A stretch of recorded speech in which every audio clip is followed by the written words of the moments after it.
అంటే సినిమాల్లో బ్రహ్మాండంగా గతంలో ఒక దులుపు దులిపిన లేడీస్ కానీ మగాళ్ళు కానీ వాళ్ళకే డబ్బింగ్ వాయిస్లు పెట్టేస్తున్నారు. అవును. అంటే ప్రేక్షకుడు పెద్దగా రిసీవ్ ఎవడైతే ఏంటి అనేటట్టు ధోరణి వచ్చేసింది. కాబట్టి ఏంటంటే అది నాకు నేనేంటంటే చెప్పనిచ్చేవాడిని కదా, టైం ఉంటే ఎప్పుడన్నా నేను ఏదైనా ఊళ్ళో లేకపోతే అర్జెంటుగా టెలికాస్ట్ అట్ట వస్తే ఎక్కడన్నా, అది కూడా తక్కువ అట్ట తప్ప అసలు నేను డబ్బింగ్ చెప్పకుండా లేదు. అంటే మనం కష్టపడి చేస్తున్నాం, మన వాయిస్ మనం చెప్పుకుంటే బాగుంటుందని తాపత్రయం. మీరు విలన్ గా చాలా సీరియల్స్ చేశారు, చాలా సినిమాలు చేశారు. మీకు ఈ క్యారెక్టర్ నేను చెయ్యాలి అని ఎప్పుడైనా ఏదైనా అనుకున్న రోల్స్ ఏమైనా ఉన్నాయా? జనరల్గా ఆర్టిస్ట్ అనేవాడికి ఇప్పుడు అమితాబ్ బచ్చన్ గారు లాంటి వాడికి ఇంకొక వేషం చేయాలంటుంది. ఇప్పుడు మనం చేసేవారికి ఆ వేషం వస్తే చేసిన తర్వాత ఇంతే నాకు ఇంతకన్నా మంచిది అనేది ఇంకా బ్రహ్మాండమైన వేషం వేసి అసలు ఎరగొట్టేద్దామని ఆలోచన ప్రతివాడికి ఉంటుంది. లేకపోతే రొటీన్ ఉందనుకో, జూనియర్ ఆర్టిస్ట్లో సేపు ఇప్పుడు అట్ట ఉండకూడదు అని భావం. ఇప్పుడు మాకేమైందంటే మొదటి నుంచి విలన్ వేషాలకు అలవాటు చేశారు. దాంతో ఏమవుతుందంటే ఇప్పుడు నేను గప్పుకుని ఏదైనా ఒక చక్కని పాజిటివ్ వేషం గుమ్మడి వెంకటేశ్వర లాంటిది వేసి అమ్మా తల్లి అని చెప్పిన అరే ఇట్ట మాట కానీ నెక్స్ట్ ఇయర్లో మళ్ళీ మారిపోతాడు రా అనుకుంటాడు. అదే ఒక బ్రాండింగ్ టైప్. అది లేకుండా నాకు లక్కీగా ఏమైందంటే మంచి కామెడీ విలన్ కానీ అవి కానీ పడ్డాయి, కష్టం నడుస్తుంది. అంటే నాకు సాటిస్ఫాక్షన్ ఏంటంటే 85 అంటే ఆల్మోస్ట్ 35 ఏళ్ళు దాటిపోయింది. మనం స్టే అవ్వకుండా ఇవ్వాలన్నాం ఇంకా ఫీల్డ్లో. అది అదృష్టం. మనం ఎంత గొప్పగా చేసామని కాదు, మనం పాత్ర బ్రహ్మాండంగా చేయకపోయినా అడ్డం పడకుండా నడిపించేస్తున్నాం కాబట్టి అక్కడ అది మన ఆనందం. ఇప్పుడు ఒకవేళ ఇంకా ఇప్పుడు సినిమాల్లోకి మీకు అవకాశాలు వస్తే ఎలాంటి సినిమాలు చేయాలనుకుంటున్నారు? మళ్ళీ సీరియల్స్ చేస్తున్నారు ప్రస్తుతం. ఇప్పుడు ఇవాళ రేపు రకరకాలు చేయడానికి లేదు. ఇప్పుడు అన్ని సోషల్ గా ఎదురు జానపదాలను పౌరాణికాలు ఇప్పుడు లేవు కాబట్టి ఈ సోషల్లోనే మా వెళ్ళేసిన వాడికన్నా బాగా చేయాలి.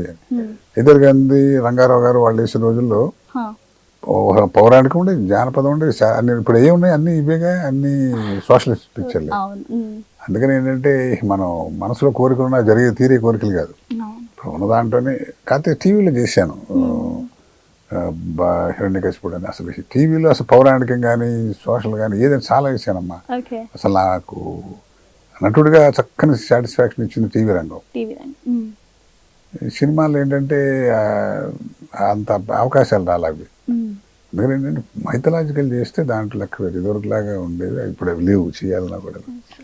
ఇప్పుడు మామూలుగా సినిమాల్లో మీరు హెల్దీ కామెడీ, అంటే మీరు చేసిన కామెడీ ఏంటంటే వినడానికి స్పష్టంగా అంతా చాలా హెల్దీ కామెడీ చేశారు. విలన్గా కూడా మీరు ఏం చేసినా కూడా అది హెల్దీగానే ఉంది ఆ టైంలో. ఇప్పుడు చూస్తుంటే ప్రతిదీ కామెడీ షోలు అయినా, వచ్చే కామెడీ షోలు అయినా, లేదంటే సినిమాలో చేసే కామెడీ అయినా అంత మీరు చేసినంత ఇదిగా రావట్లేదు. అంటే మీ టైంలో చేసినట్లు ఇప్పుడు లైక్ బ్రహ్మానందం గారు ఉండొచ్చు, లేకపోతే మన పాతది గొప్పది కొత్తది చెత్త అనే భావం ఉండకూడదు. అదేంటంటే మార్పు వస్తుంది. ఇప్పుడు ఇదివరకులాగానే వీళ్ళ అప్పడాలు ఒడియాల కథలు ఎవరు చూసేవాళ్ళు లేడు. మనం ప్రేక్షకులు ఇదివరకు ఏంటంటే వాళ్ళకి టీవీ ఇన్ఫర్మేషన్ ఇచ్చేది, టీవీ సినిమా చూస్తేనే ప్రపంచం ఉంటుందని తెలిసేది. ఇవాళ టీవీలోని సినిమాలు అక్కర్లేదు వాళ్ళకి, వాళ్ళ బోళ్ళంతా చేతిలోని ప్రపంచాన్ని మొత్తం ఏదో తెలిసిపోతుంది. కాబట్టి ఏంటంటే ఏం చేయలేము, అది మార్పు అంతే. ఆ మార్పు అంటే ఇప్పుడు కొత్తగా, అంటే ఇప్పుడు మీరు అందులో ఇప్పుడు మీకు కొత్త అవకాశాలు వచ్చి అలాంటి కామెడీలు మీరు చేయాలంటే మీరు వాటిని నేను నా తరహాలోనే చేస్తాను అని ఏమన్నా అంటే అంత ఛాన్స్ మాకు ఎవరు. కాకపోతే మనం ఏంటంటే ఆలోచించేది సర్వత్రా అందరూ చెప్పుకునేది అసలు వల్గారిటీ ఎక్కువైంది అనే పాయింట్ నడుస్తుంది. అదేగా మీరు అడగదలుచుకుంది. ఇంతవరకు అలాంటిది వల్గారిటీ లేకుండానే పాత్రపరంగా వచ్చే వల్గారిటీ తప్ప కావాలని కృతంగా చేసింది లేదు. ఎవరన్నా కాస్త నా స్థాయికి ఏంటంటే కప్పుకుని వద్దులే బ్రదర్ అట్ట వద్దులే అంటే కొద్దిగా అవాయిడ్ చేస్తున్నాం.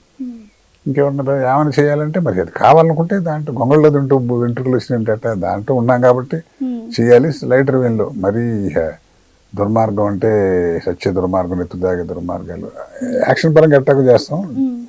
డైలాగ్ వల్గారిటీ ఎక్కువ ఉండకూడదు. అది అవాయిడ్ చేసి తప్పుకుంటూనే వచ్చాను నేను. అదృష్టం పొద్దులేండి ఆయన వదిలేసేయండి అని. అందుకే సార్ మీకు అంత మంచి పేరు, అంటే గుర్తింపు అనేది మనం చేసే క్యారెక్టర్స్ వల్ల కూడా. అలా కాదమ్మా, ఇప్పుడు నేను ఇప్పుడు ప్రపంచం అంతా అట్ట పోతుంటే నేను అచ్చమైన సంస్కృతం మాట్లాడతానంటే ఎవరుంటాడు? అంతే కదా. కాబట్టి దాంతో ఇప్పుడు ఏది నడుస్తుందో అది దాని వెంట మనం వెళ్ళాలి. అది కొద్దిగా ఇష్టం లేకపోయింటే లేదా ఆ మాట ఏమని చదువుకున్నట్టు ఉండాలి. కానీ డైరెక్ట్ గా ఇప్పుడు దాంట్లో ఉంటున్న ఫీల్డ్లో ఉన్నాను కాబట్టి ఇంకా చెప్పలేము నేను డీటెయిల్గా. రకరకాలుగా జరుగుతుంది, దాన్ని ఎవడు ఏం చేయలేము. మనకు కావాలనుకుంటే ఏమైనా సరే తెలుసుకోవాలంటే అట్లా దానికి వెళ్ళాల్సిందే, మార్గం లేదు. ఇప్పుడు శ్రీనాథ కవి సార్వభౌమ ఆ సినిమాలో ఎన్టీఆర్ గారు చేశానన్నారు. అసలు ఆ టైంలో ఎన్టీఆర్ గారిని చూసినప్పుడు ఆయన నటనలో మీరు చూస్తున్నప్పుడు అబ్బా ఇది ఎంత బాగా చేశారు అన్న సందర్భం ఏదైనా ఉందా? అది చూసి మనం నేర్చుకోవాలి అన్న సందర్భం. అయ్యో డిసిప్లిన్ అండి. 7:30 అంటే 7:30 అట్లా విత్ మేకప్ ఉంటాం. ఒక డైలాగ్, చిన్న డైలాగ్, నీ పేరేంటి, అది శ్రీనాథుడు అని చెప్పాలంటే ఆ శ్రీనాథుడు ఆయన స్థాయికి ఎట్లా చెప్పిన వెళ్ళిపోతుంది. కానీ ఆయన శ్రీనాథుడు ఎట్లా చెబుతాం, ఓ 4 ఆయన ఏమిటో తాపత్రయపడతారు. అసలు ఆ స్థాయి నటుడికి ఆ డైలాగ్ కాదు అది అసలు మనకు అనిపించేది కాదు, ఇన్వాల్వ్మెంట్ దాంట్లో. కెమెరా ముందు మనం బాగా చెప్పామో లేదని అసలు కృషి దానికి ఏంటంటే మనం కష్టపడి చేసామనుకున్నదే 10 రూపాయల టికెట్లకు వచ్చిన ప్రేక్షకుడు కూడా చండాలంగా చేశాడు. అలా కాకుండా ఎవరు చూస్తాడు అని దూసి ఇష్టం వచ్చిన చేస్తే ఎవరు చూస్తారు. కాబట్టి ఆవిడ ఎఫర్ట్ మస్ట్ బి సిన్సియర్. మనం చేసేది కష్టపడి చేయాలి భావం. ఆయన అసలు అట్లాంటి తత్వం ఉన్నవాడు కాబట్టి మహానుభావుడు. ఆయనతో నాకున్న పరిచయం అంతండి పెద్ద. ఆయన హిట్ టీవీ యాప్, ఇందులో short news, live news, entertainment shows, movies, digital magazines తో పాటు మీ జిల్లా వార్తలను కూడా ఫ్రీగా చూడొచ్చు. ఇంకెందుకు ఆలస్యం, వెంటనే హిట్ టీవీ యాప్ ని డౌన్లోడ్ చేసుకుని ఫ్రీగా ఎంటర్టైన్మెంట్ పొందండి. Hit TV app. Hit TV app. Please download hit TV app. Hit TV app ని ఫ్రీగా డౌన్లోడ్ చేసుకుని ఎంజాయ్ చేయండి. మీకు నచ్చిన ఎంటర్టైన్మెంట్ కోసం హిట్ టీవీ యాప్ ని ఫ్రీగా డౌన్లోడ్ చేసుకుని ఎంజాయ్ చేయండి. హిట్ టీవీ యాప్ ని డౌన్లోడ్ చేసుకుని ఆస్వాదించండి, ఆశీర్వదించండి. ఇంతమంది సెలబ్రిటీలు హిట్ టీవీ యాప్ ని డౌన్లోడ్ చేసుకోండి అని చెప్తున్నారంటే ఎంత మంచి యాప్ ఆలోచించండి. అమెరికా అమెరికా అమెరికా అమెరికాలో చదవాలనుకునే వాళ్ళకి విశ్వసనీయమైన పేరు మన శౌర్య కన్సల్టెన్సీ. UK లో 1 year masters. UK లో 1 year masters. 2 years work permit up to 5 years visa. Contact Saurya Consultancy. Contact 89851 89851.